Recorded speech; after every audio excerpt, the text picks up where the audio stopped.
Good morning students, welcome in my YouTube channel. तो चलो आज हम अपना नेक्स्ट टॉपिक स्टार्ट करते हैं। ओके, तो आज का हमारा जो टॉपिक है, जो ह्यूमन हेल्थ एंड डिजीज के चैप्टर में जो है वो है आज का हमारा topic cells of immune system. मतलब जिस इम्यून सिस्टम की हम बात करते हैं, हमारे इम्यून सिस्टम में देखते हैं कि मतलब हमारे इम्यून सिस्टम जो है हमको बहुत सारे पैथोजन से हमको प्रोटेक्ट करती है। ओके, तो एक्चुअली इम्यून सिस्टम काम किसके बेसिस पे करती है? ओके, तो यहाँ पे हमारा आंसर आपको मिलेगा कि हमारी इम्यून सिस्टम किस तरीके से वर्क करती है। इससे पहले हमने देखा था कि हमारे बॉडी में जो इम्यून सिस्टम है इनेट और एडेप्टिव, वो किस तरीके से काम करती है।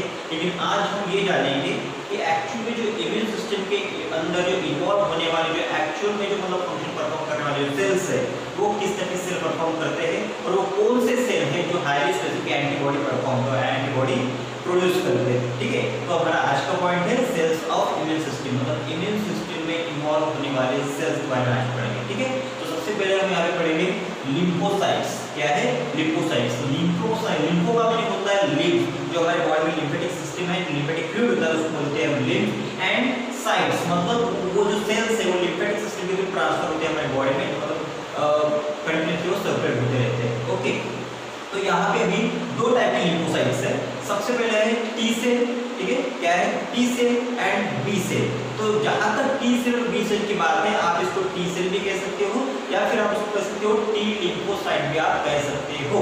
ठीक है, और नेक्स्ट है बी सेल, और ये बी सेल को भी आप बी लिम्फोसाइट भी आप बोल सकते हो, या फिर हमको कोई प्रॉब्लम नहीं होती। ठीक है, यहाँ पे लिम्फोसाइट की जगह पे मैंने बी लिम्फोसाइट मतलब ऐसे नहीं लिखा, मैंने सेल लिखा है। ओके, तो आप लिम्फोसाइट भी लिख सकते हो और वो एक सेल ही है, इसलिए आप उसको मतलब टी सेल और बी सेल भी आप लिख सकते हो। ठीक है, तो आज हम जानेंगे इनका जो नॉमेनक्लेचर है, इनका जो फंक्शन वो किस तरीके से रखा गया है। ओके, इस बात को ध्यान में रखना है आपने, बिकॉज सेल्स बहुत ही स्पेसिफिक है, सेल का अपना अपना काम करने का अलग अलग तरीका है। ठीक है, कोई भी सेल यहाँ पे सिमिलर फंक्शन परफॉर्म नहीं करती। ठीक है, इनका भले ही फंक्शन भी यहाँ पे मतलब एक ही होगा कि मतलब पैथोजन को रिमूव करने का, लेकिन इनके जो रास्ते होते हैं, मतलब जो उसको एनकाउंटर करने का तरीका, उसको किल करने का तरीका होता है पैथोजन को, दोनों भी सेल का डिफरेंट है। ओके, तो इसके बारे में आप जान लेंगे। सबसे पहला है यहाँ पे टी सेल। तो why we called it the T cell? सबसे पहले टी सेल के बारे में जान लीजिए। तो टी सेल का जो फॉर्मेशन है, एक्चुअली जो इम्यून सेल्स होते हैं, चाहे टी सेल हो या चाहे बी सेल हो, वो भी हमारे बाकी के नॉर्मल सेल की तरह ही सेल है, जिनका फॉर्मेशन हमारे बॉडी के स्टेम सेल से होता है। कौन सेल से? स्टेम सेल से। आपको भले ही यहाँ पे दो डिफरेंट सेल नजर आ रहे हैं, T cell and B cell. Okay, लेकिन जो फॉर्मेशन है वो कौन सेल से होता है? स्टेम सेल से। ठीक है, कौन सेल से होता है? Stem cell. और स्टेम सेल के बारे में आपको पता होना चाहिए कि हमारे बॉडी में जो सोमैटिक सेल और जर्म सेल्स होते हैं, उनकी जो रेप्लिकेटिंग पावर होती है सिर्फ 40 टाइम्स की होती है। इसका मतलब हमारे बॉडी के सोमैटिक सेल और जो जर्मानल सेल्स होते हैं वो सिर्फ 40 टाइम्स रेप्लिकेट हो सकते हैं, लेकिन उसके बावजूद भी हमारे बॉडी के सेल्स रेप्लिकेट होते हैं, डिवाइड होते हैं। इसका मतलब हमारे बॉडी में ऐसी कौन सी भी सेल है जो कंटीन्यूअसली डेवलप होती रहती है, डिवाइड होती रहती है, तो वो कौन सी सेल है? स्टेम सेल, जो कि हमारे बोन मैरो में होती है। इसका मतलब अगर हमारे बॉडी में जो भी सेल जो न्यू डेवलप होते हैं वो कौन से डेवलप होते हैं? Stem cell, because stem cell having the ability to convert any kind of cell in any number। मैं क्या बोल रहा हूँ, एक बात इसको ध्यान में रखिए। Stem cell having the ability to convert any kind of cell in any number, because हम इसको एक पर्टिकुलर टर्मिनोलॉजी में पढ़ते हैं जिसको बोलते हैं हम टोटिपोटेंसी। क्या बोलते हैं इसको? टोटिपोटेंसी। ऑफ कोर्स ये आपको पॉइंट पता होगा कि स्टेम सेल को टोटिपोटेंसी बोलते हैं। ओके, तो यहाँ पे मतलब यहाँ पे जो सेल है स्टेम सेल, उसके पास यहाँ पे दो सेल बनने जा रहे हैं, टी सेल और बी सेल, जो कि बहुत ही स्पेसिफिक होते हैं इम्यून सिस्टम में पैथोजन के अगेंस्ट। ओके, तो यहाँ पे टी सेल इसको क्यों कहा गया है? What is by T? Okay, यहाँ पे टी का मीनिंग क्या होता है? एक्चुअली में इसका फॉर्मेशन तो मतलब बोन मैरो में होता है, लेकिन यहाँ पे सिर्फ फॉर्मेशन हो जाने के बाद जब सेल को मैच्योर करने के लिए भेजा जाता है तो उसकी मैच्योरेशन की लोकेशन कौन सी है? थाइमस ग्लैंड की। कौन सी? थाइमस ग्लैंड की। इसका मतलब हमारे टी सेल फॉर्म तो हो रही है बोन मैरो में, लेकिन उसका मैच्योरेशन कहां पे हो रहा है? थाइमस ग्लैंड में। इसलिए इस टी सेल को मतलब यहाँ पे कहां मैच्योरेशन हो रहा है? इसका थाइमस ग्लैंड, इसलिए इसको कहा जाता है टी सेल। क्या कहते हैं उसको? T cell. Okay, then next है हमारा बी सेल। जहां तक ह्यूमन सेल की बात है या ह्यूमन बॉडी की बात है, इसका फॉर्मेशन और मैच्योरेशन कहां पे होता है? हमारे बोन मैरो में होता है, लेकिन इसको बी जो मतलब नाम दिया गया है, मतलब एक बोन में फॉर्मेशन होते हैं, लेकिन यहाँ पे इसको बी मींस व्हाट? यहाँ पे बी स्टैंड फॉर। ठीक है, तो सबसे पहले एक बात जान लीजिए, जहां तक बी सेल की बात है तो इसको बी सेल इसलिए कहा गया है बिकॉज़ इसको प्रीवियसली डिस्कवर किया गया इन बर्ड्स में। कहां पे? बुर्सा ऑफ फैब्रिसियस रीजन में। कहां पे? Bursa of फैब्रिसियस। ये ऐसा रीजन है कि जहां पे इम्यून सेल्स या बाकी के जो सेल्स होते हैं वो प्रोलिफरेट या डिवाइड होने के लिए वहां पे मतलब पाए जाते हैं, ठीक है। तो ये सबसे पहले कहां पे डिस्कवर किया गया था? In birds. कौन से रीजन में? बुर्सा ऑफ फैब्रिकस, ठीक है। इसलिए इसको कहा जाता है बी सेल्स। ओके, तो आपको भी पता चल गया होगा why we call it T cell and why we call it the B cell. इनका फॉर्मेशन कहां पे होता है, उनका मैचुरेशन कहां पे होता है। ओके, तो ये है दो सेल्स जिनको हम बोलते हैं लिम्फोसाइट्स, जो कि हमारे इम्यून सिस्टम में बहुत ही इंपॉर्टेंट रोल परफॉर्म करते हैं, ठीक है। जो नेक्स्ट है हमारा कौन सी सेल? Antigen presenting cell. कौन सी है? एंटीजन प्रेजेंटिंग सेल, जिसको हम शॉर्ट फॉर्म में क्या कहते हैं? एपीसी कह सकते हैं, ठीक है। जो एक्चुअली क्या करता है? शोविंग प्रोसेस एंटीजन मॉलिक्यूल, ठीक है। क्या है? Showing process antigen molecule. इसका मीनिंग क्या है एक्चुअल में, ठीक है। मैं आपको स्टार्टिंग में बताता हूँ, एक बार एक कांसेप्ट मैं आपको बताता हूँ जिसको आपको ध्यान में रखना है, जिसकी वजह से आपको समझ में आ जाएगा कि एंटीजन प्रेजेंटिंग सेल यानी क्या। ओके, जनरली मैं आपको इसको डायग्रामेटिक प्रेजेंटेशन में आपको देना चाहूंगा। For example it is a immune cells. ये कौन सी सेल है? इम्यून सेल है। और हर एक इम्यून सेल्स के ऊपर एक स्पेसिफिक रिसेप्टर होता है। क्या होता है? Receptor. It is receptor means what? Receptor is one kind of protein. वो क्या होता है? प्रोटीन होता है जो कि इम्यून सेल्स के ऊपर फॉर्म हो जाता है। किसके लिए? पैथोजन को मतलब बाइंड करने के लिए, उसको कैप्चर करने के लिए, ठीक है। तो ऐसा एक उसके इम्यून सेल्स के ऊपर एक क्या रहता है? रिसेप्टर रहता है, ठीक है। ये क्या है? हमारी इम्यून सेल। ये क्या है? हमारी इम्यून सेल। और अगर हमारे बॉडी में अगर कोई पैथोजन अगर इंटीग्रेट अगर होना चाहता है, अगर एंट्री अगर करता है, तो सबसे पहले जो हमारी इम्यून सेल जो है हमारे बॉडी में क्या होती है? कंटिन्यूअसली सर्कुलेट होती रहती है। मैंने आपको स्टार्टिंग में कहा था हमारी बॉडी बिल्कुल भी चांस नहीं लेती इन्फेक्शन का, इसलिए हमारी बॉडी कंटिन्यूअसली ब्लड के सर्कुलेशन में, लिम्फेटिक सिस्टम में सर्कुलेट होती रहती है, ताकि जब भी उसको जहां कहीं पे भी इन्फेक्शन नजर आए या कहीं पे बैक्टीरियल सेल अगर नजर आती है तो उसको वहां के वहां ही किल किया जा सके। इसलिए यहाँ पे हमारी बॉडी में जो इम्यून सेल्स होते हैं वो कंटिन्यूअसली सर्कुलेट होते रहते हैं, ठीक है। तो सर्कुलेट होते होते अगर इसको कोई पैथोजन अगर मिलता है, ठीक है, ये क्या है? पैथोजन। चाहे ये कौन सी भी कैटेगरी का हो सकता है, चाहे बैक्टीरिया हो, वायरस हो, या फंगल पार्टिकल हो, या चाहे कोई भी पैरासाइट हो। ओके, तो ये क्या करता है? सबसे पहले ये पैथोजन को मतलब इसके ऊपर क्या करता है? इसको कैप्चर कर लेता है। और कैप्चर करता है हमारे इम्यून सेल्स इस पैथोजन को क्या करता है? कैप्चर करता है। क्या करता है? कैप्चर। और कैप्चर करने के लिए इसके पास क्या है? रिसेप्टर। क्या है? रिसेप्टर। अब रिसेप्टर हो जाने के बाद में ये जो मॉलिक्यूल है, मॉलिक्यूल किसका है? पैथोजन का। इसको हमारे इम्यून सेल्स पहले प्रोसेस करती है। क्या करती है? प्रोसेस करती है। प्रोसेस मीनिंग क्या हुआ? सबसे पहले इस पैथोजन के मॉलिक्यूल को ये पहले एंगल्फ कर लेगी। एंगल्फ करने के बाद में उसका जो केमिकल कंपोजिशन है या जो जिस कंपोजिशन से वो बैक्टीरिया बना है, जो पैथोजन बना है, उसका एक छोटा सा मॉलिक्यूल अपने रिसेप्टर के ऊपर क्या करेगी? वो शो करेगी। क्या करेगी? शो। अब एक्चुअली में देखो ये कंप्लीट एंटीजन शो नहीं कर रहा है, मतलब एक्चुअली कंप्लीट पैथोजन शो नहीं कर रहा है। सबसे पहले इस इम्यून सेल ने इस पैथोजन को एंगल्फ किया। एंगल्फ मतलब यानी उसको खुद के अंदर लिया। उसको अंदर लेने के बाद में जिसकी केमिकल प्रॉपर्टी उसको वजह से उसको प्रोसेस करने के बाद एक रिसेप्टर जो उसके मतलब सेल सरफेस पे है उसके ऊपर उसने मतलब एंटीजन दिखाया। जैसे कि मतलब आपको अगर मजदूर अगर होता है तो उसके सरफेस पे मतलब जो मतलब एक मैटर होता है, ओके, तो वो दिखा रहा है कि मेरे पास एक मैटर है। सिमिलरली ये सेल भी मतलब क्या करती है? उस एंटीजन को पहले प्रोसेस करने के बाद एक एंटीजन वाला जो मॉलिक्यूल रहता है वो यहाँ पे शो करती है। ओके, तो इस हमारे इम्यून सेल से इसने अपने रिसेप्टर के ऊपर एक एंटीजन मॉलिक्यूल शो किया है। इसका मतलब ये सेल डायरेक्ट हमको बता रही है कि हमारे बॉडी में इस टाइप का इस कैटेगरी का पैथोजन यहाँ पे एंट्री कर चुका है, तो हमको इसके अकॉर्डिंग हमको इसकी स्पेसिफिक एंटीबॉडी बनानी पड़ेगी। ये इसका इंडिकेशन है। ओके, तो इसने एंटीजन शो किया अपने सेल सरफेस के ऊपर, इसलिए इसको बोला जाता है एंटीजन प्रेजेंटिंग सेल, बिकॉज़ उसके सेल के सरफेस के ऊपर जो रिसेप्टर प्रेजेंट है उसके ऊपर एक एंटीजन का मॉलिक्यूल प्रेजेंट है, इसलिए इसको कहा जाता है एंटीजन प्रेजेंटिंग सेल। ओके, तो यहां तक ज्यादा भी हमारी इम्यून सेल्स की बात है आपको समझ में आ गई होगी। द नेक्स्ट हमारा पॉइंट है T cell and B cell form. भले हमारे दोनों की दोनों जो सेल्स है वो मतलब इम्यून सेल से है, लेकिन दोनों का भी काम करने का तरीका बिल्कुल भी डिफरेंट है। ठीक है, फंक्शन सेम है दोनों का। फंक्शन क्या है? सिर्फ एंटीजन को अवॉइड करना है, एंटीजन को किल करना, ये सिर्फ सिमिलर फंक्शन है।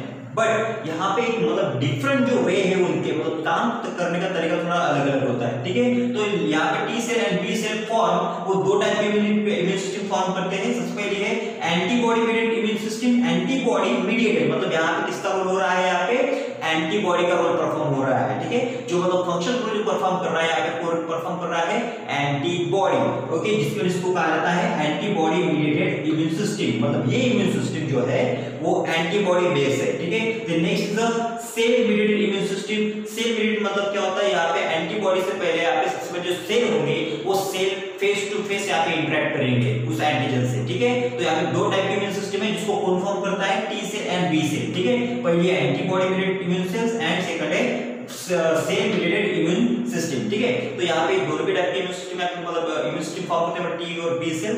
और जहां तक भी नेक्स्ट बात है कि यहाँ पे टी सेल का फंक्शन मतलब किस तरीके से वो मतलब परफॉर्म करती है और बी सेल का फंक्शन कैसे परफॉर्म करती है, एंड देन नेक्स्ट है एंटीजन प्रेजेंटिंग सेल किस तरीके से फंक्शन परफॉर्म करती है। तो चलो हम स्टार्ट करते हैं हमारा नेक्स्ट पार्ट जिसकी हमने बात की थी, मैकेनिज्म ऑफ टी सेल, ठीक है। मैकेनिज्म ऑफ टी सेल मतलब टी सेल किस तरीके से काम करती है, ओके। मैंने आपको शायद आपको अगर मेरे प्रीवियस अगर आप लेक्चर अगर देखते होंगे तो मैंने उसमें बहुत कुछ पॉइंट मतलब आपको मतलब पहले हाईलाइट करके दिए होंगे कि मतलब मैंने आपको स्टार्टिंग में कहा था अगर आप डॉक्टर के पास अगर जाते हो स्टार्टिंग में, तो अगर वो आपकी मतलब अगर ब्लड अगर टेस्ट अगर करता है तो उसमें आप एक डिफरेंस देखोगे कि जब हम बीमार नहीं होते, जब हमारी इम्यूनिटी जब नॉर्मल रहती है, अब जब हम बीमार वगैरह नहीं रहते हैं उस टाइम पे, तो हमारी बॉडी की जो WBC होती है यानी कि हम उसे कहते हैं मतलब व्हाइट ब्लड सेल्स, हमारी इम्यून सेल्स, उनका नंबर थोड़ा कम रहता है। लेकिन अगर हम किसी पैथोजन से अगर इन्फेक्ट अगर होते हैं तो उस पैथोजन को किल करने के लिए हमारी WBC क्या करती है, नंबर को एम्पलीफाई करती है, नंबर को इंक्रीज करती है। इसका मतलब हमारे बॉडी में जो इम्यून सेल्स है वो हमेशा अपना नंबर मतलब डबल के फॉर्म में जनरेट करते हैं। लेकिन कब, जब हमारे बॉडी में कोई इन्फेक्शियस एजेंट अगर आ जाता है तब, ओके। तो ये इन्फेक्शियस एजेंट इसको रिमूव करने के लिए हमारी जो टी सेल है ये अपने किस तरीके से काम करती है और काम करते समय इसको मतलब दूसरे सेल की भी हेल्प गिरती है क्या, ठीक है। तो कितने सेल की हेल्प लेती है या फिर वो खुद के क्लोन कैसे बनाती है, तो उसका बेसिक फंक्शन क्या है या वो किस तरीके से अपने फंक्शन को परफॉर्म करती है, ये हम देखेंगे इस पॉइंट में, ओके। सबसे पहला है यहाँ पे जो मैकेनिज्म ऑफ टी सेल, जो भी हमारे टी सेल या टी लिम्फोसाइट्स है, जब भी वो पैथोजन को क्या करेगी, पहले रिकॉग्नाइज करेगी, क्या करेगी, रिकॉग्नाइज, ओके। सबसे पहले यहाँ पे देखिए ये जो आप देख रहे हो यहाँ पे जो है helper T cell, killer T cell, cytotoxic T cell, इसको बोलते हैं suppressor T cell and liver T cell. आप यहाँ पे कॉमन थिंग देख रहे हो कि ये सारे के सारे क्या है, टी सेल ही है। क्या है ये, टी सेल। इसका मतलब एक बार अगर एंटीजन अगर टी सेल ने कैप्चर कर लिया, रिकॉग्नाइज कर लिया, उसके बाद टी सेल अपने नंबर को एम्पलीफाई करती है अलग अलग कैटेगरी में, ठीक है। मैं क्या बोल रहा हूँ, ये बहुत ही अपना इंपॉर्टेंट यहाँ पे पॉइंट चल रहा है। और इसके अंदर का एक मेन जो एक कैरेक्टर है, जो मेन जो मैं पॉइंट बता रहा हूँ ये है कि एक बार अगर टी सेल ने एंटीजन को कैप्चर कर लिया तो वो क्या करती है, खुद के क्लोन बनाना चालू कर देती है, ठीक है। यू नो क्लोन, क्लोन मतलब क्या होता है, उसके ही जैसा काम करने वाला, ठीक है। अगर मैं अगर यहाँ पे हूँ तो मेरे ही जैसे दिखने वाला, मेरे जैसे काम करने वाला जो दूसरा कैरेक्टर होगा हम उसे बोलते हैं क्लोन। तो यहाँ पे क्लोन यहाँ पे फॉर्म किए जा रहे हैं, इसके लिए एंटीजन को रिमूव करने के लिए। देखिए मैं आपको एक बार बता देना चाहता हूँ, हमारे बॉडी में इम्यून सिस्टम है, लेकिन उसके बावजूद भी हम बीमार इसलिए पड़ते हैं ताकि कहीं ना कहीं पे तो भी डोमिनेंसी कौन शो कर रहा है, एंटीजन, और हमारी इम्यूनिटी क्या हो रही है, कम हो रही है।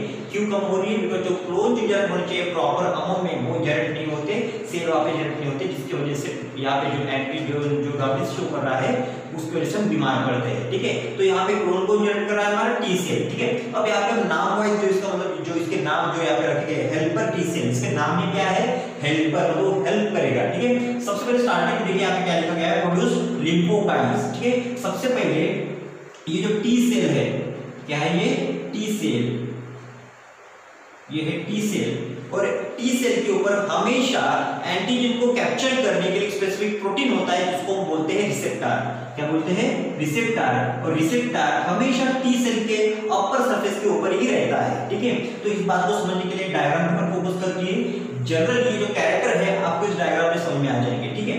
अब ये टी सेल है, टी सेल में क्या है, रिसेप्टर है, ओके। तो अगर पैथोजन, ठीक है, ये क्या है, पैथोजन, ये है पैथोजन। पैथोजन ये जैसे इसको रिकॉग्नाइज कर लेता है तो इम्यून सेल इसको कैप्चर कर लेती है, क्या कर लेती है, कैप्चर। और कैप्चर करने के बाद जैसे हमारे इम्यून सेल ट्रिगर हो जाती है बिकॉज उसको इसने रिकॉग्नाइज कर लिया है इसको पैथोजन को। इसका मतलब अभी ये सेल क्या करेगी, हमारे बॉडी के अदर सेल को क्या करेगी, अलर्ट करेगी। क्या करेगी, अलर्ट। मैंने आपको स्टार्टिंग में कहा है हमारे इम्यून सेल्स तब अपना नंबर एम्प्लीफाई करते हैं जब हमारी बॉडी में पैथोजन एंट्री करता है। ठीक है, तो अभी एंट्री किया है, ये मैसेज कौन प्रोवाइड कर दे रहा है, टी सेल। ओके, तो टी सेल जैसे पैथोजन को रिकॉग्नाइज कर लेती है, टी सेल एक स्पेसिफिक प्रोटीन या स्पेसिफिक केमिकल सिंथेसाइज करती है जिसका नाम है, जिसको हम बोलते हैं लिम्फोकाइन्स। क्या बोलते हैं, लिम्फोकाइन्स। लिम्फो मतलब लिम्फ, ओके, एंड काइन्स मतलब केमिकल। वो लिम्फेटिक सिस्टम पर केमिकल रिलीज कर देती है जो कि बाकी के सेल्स को, ठीक है, ये जो केमिकल्स रिलीज कर रहे हैं ये बाकी के सेल्स को स्टिमुलेशन देती है। किसके लिए, मतलब सेल का प्रोलिफरेशन के लिए and stimulation of B cell. ठीक है, यहाँ पे बी सेल को स्टिमुलेशन दिया जा रहा है। बी सेल को स्टिमुलेशन क्यों दिया जा रहा है, मैंने आपको स्टार्टिंग में कहा है T cell and B cell ये दोनों भी क्या है, दो डिफरेंट सेल है, दोनों भी फंक्शन एक है लेकिन दोनों का भी काम करने का तरीका अलग है। ठीक है, जो एक्टिवली यहाँ पे फंक्शन परफॉर्म कर रहा है वो कौन है, टी सेल। लेकिन टी सेल ने जैसे पैथोजन को रिकॉग्नाइज कर लिया, उसने एक लिम्फोकाइन से रिलीज कर दिया, एक केमिकल रिलीज कर दिया जो कि स्टिमुलेशन दे रहा है। किसको स्टिमुलेशन दे रहा है, बी सेल को। किसके लिए, एक्टिवेशन के लिए, ताकि उसको एक बैकअप हैंड मिले। ओके, तो ये क्या कर रही है, बी सेल को एक्टिवेट होने के लिए हेल्प कर रही है, अदर सेल्स को एक्टिवेट करने के लिए हेल्प कर रही है, इसलिए इस सेल को कहा जाता है हेल्पर टी सेल। क्या कहते हैं इसको, हेल्पर टी सेल। जब तक ये हेल्पर टी सेल यहाँ पे मतलब बी सेल पे एक्टिवेट नहीं करेगी, बी सेल भी यहाँ पे एक्टिवेशन परफॉर्म नहीं करेगी। ओके, इसलिए यहाँ पे एक हेल्पफुल नेचर प्रोवाइड कर रही है टी सेल, इसलिए इसको बोला जाता है helper T cell. Okay, then next है यहाँ पे पॉइंट किलर टी सेल और साइटोटॉक्सिक टी सेल। यहाँ पे इसका नाम क्या कहा गया है, किलर टी सेल। किलर मतलब उसको किल करना, ओके, एंड साइटोटॉक्सिक, साइटो का मतलब होता है सेल, ठीक है, एंड टॉक्सिक मतलब उसके लिए टॉक्सिक तरीके का काम करेगी। मतलब यहाँ पे जो भी सेल, जो इन्फेक्टेड सेल है उसको डायरेक्टली किल करना चालू है। ओके, यहाँ पे क्या लिखा गया है, किलर टी सेल के आगे सीक्रेट परफोरिन्स, वो क्या सीक्रेट कर रही है, वो एक परफोरिन केमिकल एक रिलीज कर रही है, कौन, टी सेल रिलीज कर रही है जो कि किलर टी सेल है। कौन से, किलर टी सेल। मैं आपको स्टार्टिंग में कहता रहा हूं ये कोई डिफरेंट सेल्स नहीं है, जैसे ही पैथोजन को रिकॉग्नाइज किया है यही टी सेल क्या हो रहे हैं, कंटीन्यूअसली अपने क्लोन्स बना रही है, बिकॉज़ वहां पे बैकअप हैंड इस इम्यूनिटी को लगेगा। यहाँ पे अकेले टी सेल या फिर इसे एक ही टाइप के टी सेल यहाँ पे काम कर नहीं सकते, इसलिए इसको इंपॉर्टेंट ये है कि जितना ये अपना नंबर डिफरेंशिएट करेगा, खुद का नंबर प्रोलिफरेट करेगा, उतना ही हमारी इम्यून सिस्टम यहाँ पे एंटीजन को उतनी फास्टली क्या करेगी, रिमूव करेगी। आपने इसको कंफ्यूज नहीं करना है, ठीक है। तो यहाँ पे देखिए, यहाँ पे जो किलर टी सेल है वो क्या चीज करती है, perforins and form Holi infected cells, ठीक है। जनरली यहाँ पे देखिए जो किलर टी सेल है, फॉर एग्जांपल ये क्या है, किलर टी सेल है, ओके। तो इस किलर टी सेल ने यहाँ पे क्या रिलीज कर दिया है, एक पर्टिकुलर केमिकल क्या रिलीज कर दिया है, केमिकल जिसका नाम है परफोरिन्स, ओके। और ये परफोरिन्स जो यहाँ पे जो मतलब बैक्टीरिया है, जो मतलब यहाँ पे कोई पैथोजन है उसके ऊपर एक्ट करते हैं, क्या करते हैं, एक्ट परफॉर्म करते हैं। एक्शन परफॉर्म करने के बाद इसको क्या करते हैं, इसको मतलब यहाँ पे होल यहाँ पे फॉर्म करते हैं, ठीक है। क्या फॉर्म करते हैं, होल। अब होल फॉर्म अगर किया जाएगा तो उस पैथोजन के अंदर जो भी लिक्विड मैटर होगा वो ऊज आउट हो जाएगा। क्या हो जाएगा, ऊज आउट। तो उसके बॉडी के अंदर जो लिक्विड कंटेंट होंगे वो सारे उसके बॉडी से बाहर आ जाएंगे। देन उसके बाद अपने आप वो बैक्टीरिया क्या हो जाएगा, किल हो जाएगा। तो ये फेनोमेनन कौन अपनाती है, किलर टी सेल या फिर साइटोटॉक्सिक टी सेल। जो इन्फेक्टेड सेल हो चुकी है उस कंप्लीट सेल को ये क्या कर देगा, डिस्ट्रॉय कर देगा, ठीक है, डायरेक्टली किल कर देगा। इसलिए इसको कहा गया है साइटोटॉक्सिक टी सेल, ओके, या फिर किलर टी सेल, ठीक है।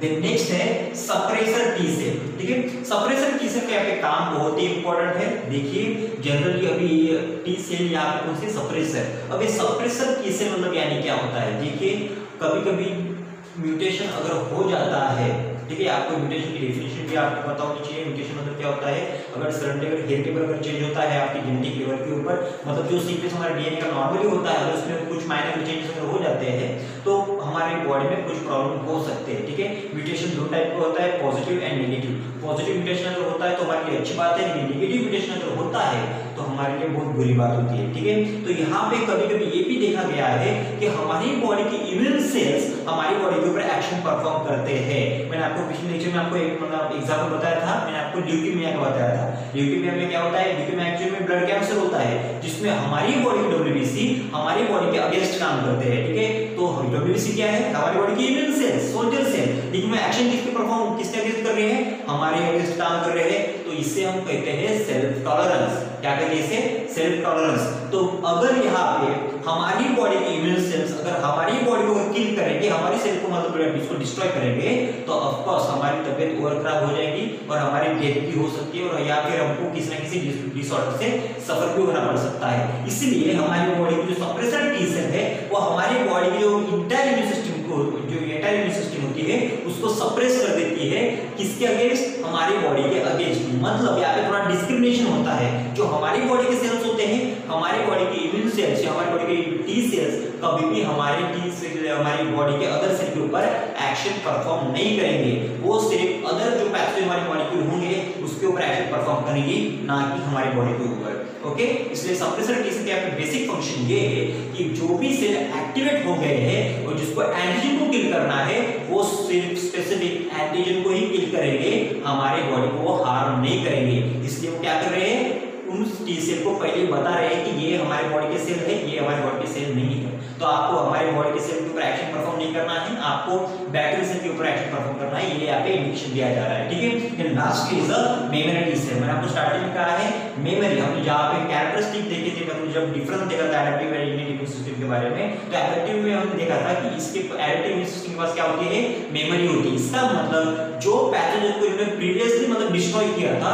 उसका केमिकल कंपोजिशन इनके पास में सेव रहता है। मतलब जो भी इंफॉर्मेशन रहती है पैथोजन की, वो जेनेटिक इंफॉर्मेशन इन सेल के फॉर्म में ऑलरेडी स्टोर रहती है, ठीक है। ताकि अगर नेक्स्ट टाइम अगर कभी भी ये पैथोजन अगर आता है तो उसको किल किया जा सके, ठीक है। तो ये किसके पास होती है, मेमोरी सेल में। इसलिए यहाँ पे लिखा गया है स्टोर इंफॉर्मेशन ऑफ एंटीजन। जो भी एंटीजन था प्रीवियसली उसकी इंफॉर्मेशन क्या किया जाता है, स्टोर किया जाता है, which is killed by immune cells. जो कि प्रीवियसली इम्यून सेल्स थे हमारे, उन्होंने किल किया था इस बैक्टीरिया को या वायरस को, तो उसको किल करने के बाद उनकी इंफॉर्मेशन हमारी बॉडी के इम्यून सेल्स ने मेमोरी सेल के फॉर्म में स्टोर करके रखी है।